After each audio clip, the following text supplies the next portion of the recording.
एक समय की बात है। एक सम्मन नाम का मनियार था। उसकी पत्नी का नाम नेकी था। दोनों पति पत्नी बहुत निर्धन थे। वह कबीर साहिब के ज्ञान से परिचित होकर उनके शिष्य बन चुके थे। उनका एक 10-12 वर्ष का लड़का था, जिसका नाम शिव था। वैसे तो उसका नाम शिव था, परंतु सब प्यार से शिव कहा करते थे। शिव, सम्मन तथा नेकी परमात्मा के ज्ञान में इतने रंग गए थे कि जहाँ भी दोनों पति पत्नी नगर गांव में चूड़ियां पहनाने जाते तो वहाँ कबीर साहिब की चर्चा किया करते थे कि हमारे गुरुजी इतने सक्षम हैं कि सिकंदर लोधी की जलन का रूप ठीक कर दिया।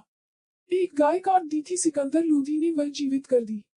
सब औरतें सुनती तो थी, लेकिन मन में दोष रखती थी कि यह गरीब आदमी इनके गुरु ने बहका रखे हैं। ऐसा कभी हो सकता है? अगर ऐसा होता तो ये इतने गरीब क्यों हैं? आदि आदि सब विचार करती थी, मगर बोलती नहीं थी। कबीर साहिब जी द्वारा सेव, सम्मन और नेकी की परीक्षा लेना।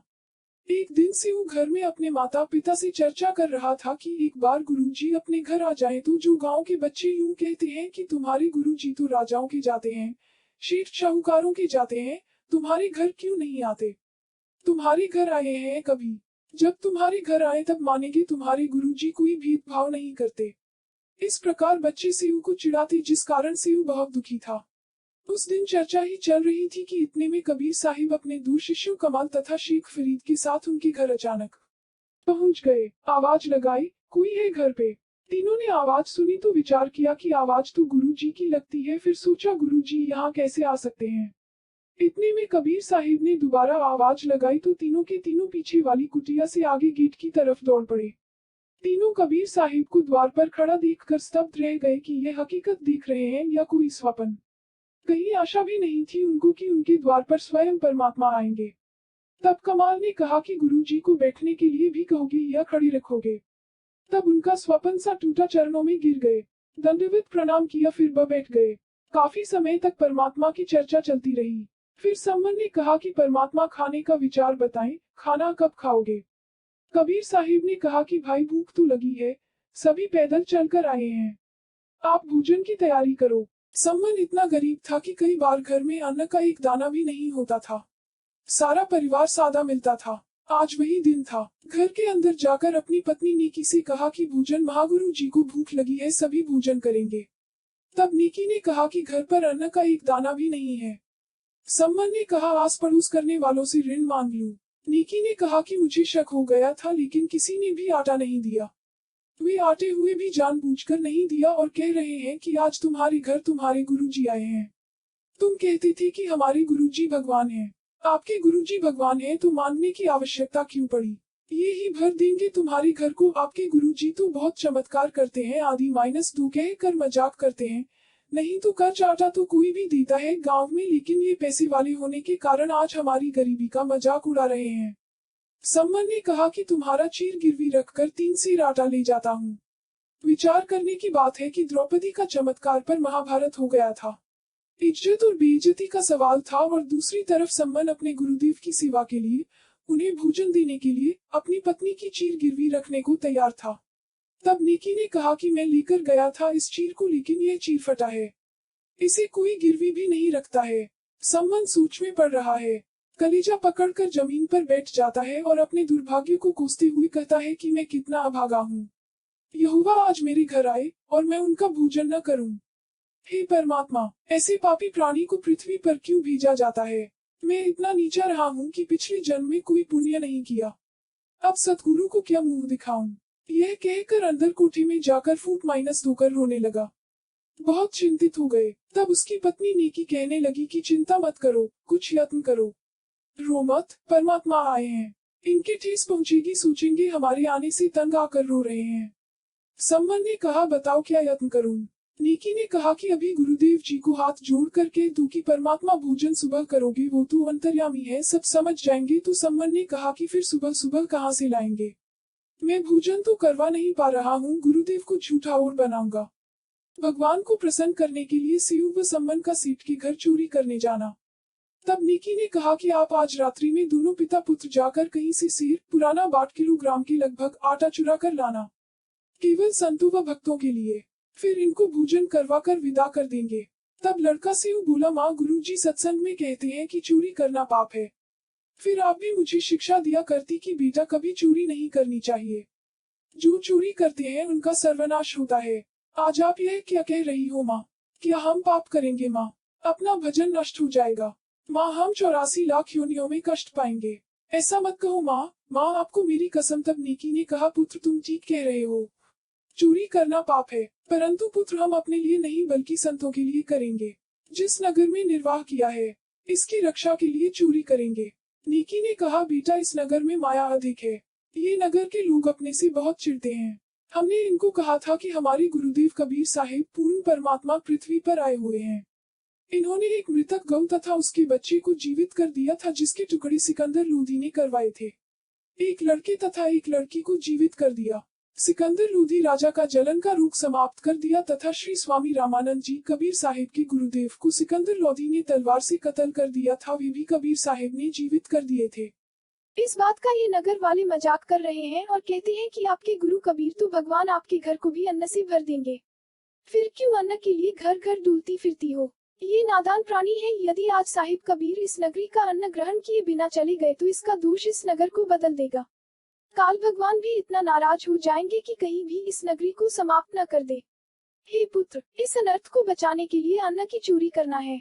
अगर तुम इस नगर के हितकारी हो तो आज यह शिकायत करें, इसे हम नहीं खाएंगे। केवल अपने सतगुरु और आए भक्तों को प्रसाद बनाकर खिलाओ। यह कहकर नीकी आंखों में आंसू भर आए और कहा, बेटा नाट्यो मत, अर्थात मना नहीं करना। तब अपनी माँ की आंखों के सामने खड़ा हो गया लड़का शिव कहने लगा, मारो मत, आपका बेटा आपके आदेश का पालन करेगा। माँ, आप तो बहुत अच्छी हो ना। अर्धरात्रि के समय दोनों पिता सम्मन पुत्र शिव चोरी करने के लिए चल दिए। एक सेठ की दुकान की दीवार में पर्दा डाला गया। सम्मन ने कहा कि बेटा अंदरूनी हूँ, यदि कोई व्यक्ति आया तो धीरे धीरे कह रहा हूँ कि मैं आपको आटा दिखाऊंगा और भाग लूंगा। तब शिव ने कहा, नहीं पिताजी, मैं अंदर जा रहा हूँ। यदि मैं भी पढ़ा तो बच्चा समझकर माफ कर दिया जा नौकरी। सम्मन ने कहा, बेटा यदि आपको पकड़कर मार दिया तो मैं और तेरी माँ कैसे जीवित रहेंगे? शिव प्रार्थना ने छिद्र द्वार से दुकान के अंदर प्रवेश किया। तब सम्मन ने कहा, केवल पुत्र 3 सेर आटा लाना, अधिक नहीं। लड़के से लगभग 3 सेर आटे ने अपने फटे पुराने चद्दर में जाल बिछा लिया तो अंधेरे में तराजू के पलड़े पर पैर रख दिया। जब उसकी आवाज हुई उसकी दुकान जा गई। वो उसी दुकान में सो रहा था और शिव जो बाहर निकलने की कोशिश कर रहा था उसे चोर करके पीछे से पैरों से पकड़ लिया और सीधे घसीट कर रस्सी से जुड़ गया। इससे पहले शिव ने चद्दर में बांधा हुआ आटा उस क्षेत्र से बाहर फेंक दिया और कहा कि पिताजी ने मुझे सेठ ने पकड़ लिया है। आप आटा ले जाओ और सतगुरु व भक्तों को भोजन करवाना, मेरी चिंता मत करना। पुत्र सेठ कहने लगा, अच्छा तुम चोर भी हो, वैसे तो भगत बने फिरते थे, आज तुम्हारा पोल खुल गया। तब शिव ने कहा, लाला जी हम चोर नहीं हैं। हमारे घर हमारे गुरुजी आए हैं और हमारे घर के भोजन को आटा नहीं दिया था, किसी नगर का कर्ज भी नहीं दे रहा था। हमने सिर्फ 3 से आटा लिया है, वो भी संतों के लिए। हम नहीं खाएंगे, हम आपका फिर दे देंगे कमा करके। तब सेठ कहने लगा कि अच्छा अब पता चला कि चोरी तो आपके गुरु करवाते हैं। रोना, अब चोर को क्या पीटे, चोर की माँ को सजा।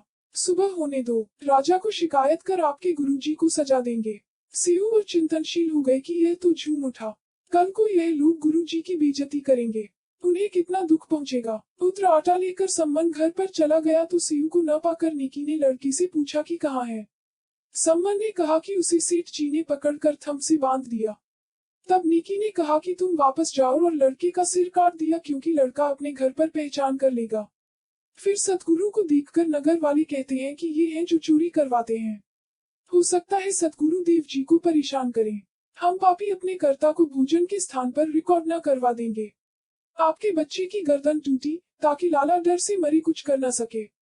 इस उद्देश्य से अपने गुरुदेव की इज्जत बचाने के लिए एक माँ अपने बेटे का सिर काटने के लिए अपने पति से कह रही है।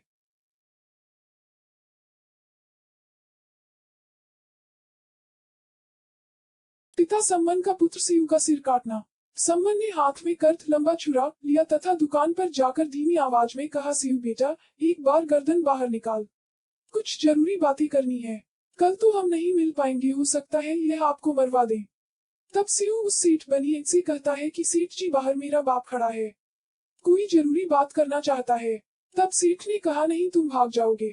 तब शिव ने कहा, कृपया करके आप बस मेरी रस्सी को इतना ढीला कर दूं कि मेरी गर्दन छिद्र से बाहर निकल जाए। तब सेठ ने उसकी बात को स्वीकार करके रस्सा इतना ढीला कर दिया कि गर्दन आसानी से बाहर निकल गई। जब शिव ने गर्दन बाहर निकाली तो पिता का हाथ नहीं उठा अपने बेटे की गर्दन काटने के लिए। गर्द पीछे छुपा ली। तब शिव ने कहा, पिताजी आप मेरी गर्दन काट दो। यदि आप मेरी गर्दन नहीं काटोगे तो आप मेरे पिता नहीं हो। मुझे पहचान कर घर तक सीट पहुंचेगा। राजा तक इसकी पहुंच है। यह अपने गुरुदेव को मरवा देगा। पिताजी हम क्या मुख दिखाएंगे। सम्मन ने एकदम करद मारी और सिर काट कर घर ले गया। सेठ ने लड़के को कत्ल हुआ देखकर सोचा अब 302 का मुकदमा मुझ पर लगेगा, तो उसने शिव के शव को घसीटकर साथ ही एक पजावा ईंटें पकाने का भट्ठा था उस खंडहर में डाल गया और अपनी उस दीवार को लीप लाप कर रीता मारकर ऐसा कर दिया जैसे मानो कुछ हुआ ही नहीं। जब सम्मन शीश लेकर घर पहुंच तो नेकी ने कहा कि आप अब फिर वापस जाओ और लड़के के धड़ को शीट कहीं जंगल में डालकर आएगा। आप उसे भी उठा लाओ, क्योंकि हो सकता है दिन में शव मिलने पर छानबीन हो कि किसका शव है, बात खुलेगी। आप उसे भी घर ले आओ। तब सम्मन दुकान पर पहुंचा और शव की घसीट चिन्हों को देखते हुए शव के पास पहुंचकर उसे कंधे पर उठा लाया।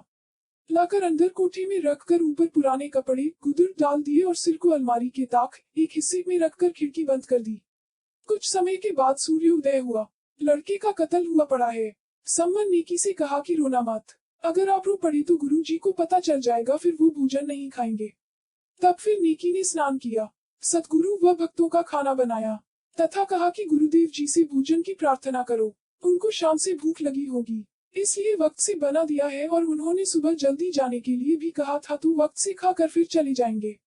इनको पता नहीं लगेगा, पता चल गया तो यह रोटी नहीं खाएंगे। तब सम्मन ने सतगुरु कबीर साहिब जी से भोजन करने की प्रार्थना की। कहा, आओ महाराज, भोजन तैयार है। नेकी ने साहिब कबीर व दोनों भक्त कमाल तथा शेख फरीद तीनों के सामने आदर के साथ भोजन परोस दिया। जी भी भोजन बना था, सारा 3 पात्रों में डाल दिया। तब साहिब कबीर ने कहा, ऐसी नहीं, इसे 6 दोनों बर्तन में डालकर आप तीनों के साथ बैठो तथा ये प्रेम प्रसाद पाओ। आप भी तो मेरे बच्चे हो। अब नेकी और सम्मन ने 5 दोनों में डाल दिया। तब कबीर साहिब ने कहा, इसे 6 में डालो। तब वो कहने लगे कि बच्चा बाहर खेलने गया है, देर से आएगा। तब कबीर साहिब ने कहा कि जब आएगा तो खा लेगा, आप उसके लिए भी डालो। बहुत प्रार्थना करने पर भी साहिब कबीर नहीं माने तो 6 दोनों में प्रसाद परोसा गया। 5 प्रसाद के लिए बैठ गए। तब साहिब कबीर जी ने कहा, आओ शिव जी लो यह प्रसाद प्रेम। शीश कटे थे चूड़ों के, साधु के नित्य क्षेम। शिव धड़ पर शीश चढ़ा, बैठे पंगत माही नहीं निशानी गर्दन की, ये वो शिव है कनाई। साहिब कबीर ने कहा कि शिव आओ भोजन पाओ। सिर तो चूरों के करते हैं, संतों भक्तों के नहीं, उनकी तो रक्षा होती है। साहिब कबीर ने इतना कहा था कि उसी समय शिव के धड़ पर सिर लग गया। कटे हुए का कोई निशान भी गर्दन पर नहीं था तथा पंगत पंक्ति में बैठकर भोजन करने लगा। बोलो कबीर साहिब कबीर में तौजा की जय। कबीर कबीरदेव कबीर परमेश्वर अमित औजा, जिसकी शक्ति का कोई वार पार न हो। सम्मन तथा नेकी ने देखा कि गर्दन पर कोई चिन्ह भी नहीं है। लड़का जीवित कैसे हुआ? अंदर जाकर देखा तो वहां शव तथा शीश नहीं था, केवल रक्त के छींटे लगे थे, जो इस पापी मन के संशय को समाप्त करने के लिए प्रमाण बकाया था। समर्थ का शरणा गहो रंग हो रही हो, कबहू ना हो एक आज राम रंग हो रही हो। इस पूरी घटना के बाद सम्मन लगातार चिंतित रहने लगा कि यदि मेरे पास धन होता तो मुझे अपने बच्चे की गर्दन नहीं काटनी पड़ती। सम्मन की इस इच्छा को पूरी करने के लिए कबीर साहिब जी ने उसे बहुत बड़ा खजाना दे दिया। सम्मन नगर का सबसे बड़ा सेठ बन गया, लेकिन इच्छा रहने से मोक्ष नहीं हो पाया। उधर नेकी और शिव ने डटकर भक्ति की, इससे कबीर साहिब जी ने दोनों को पार किया। तो पाठकों, यह थी शिव, सम्मन और नेकी की कथा, मोटिवेशनल और मॉरल स्टोरी इन हिंदी। हम आशा करते हैं कि आपको यह कहानी पसंद आई होगी।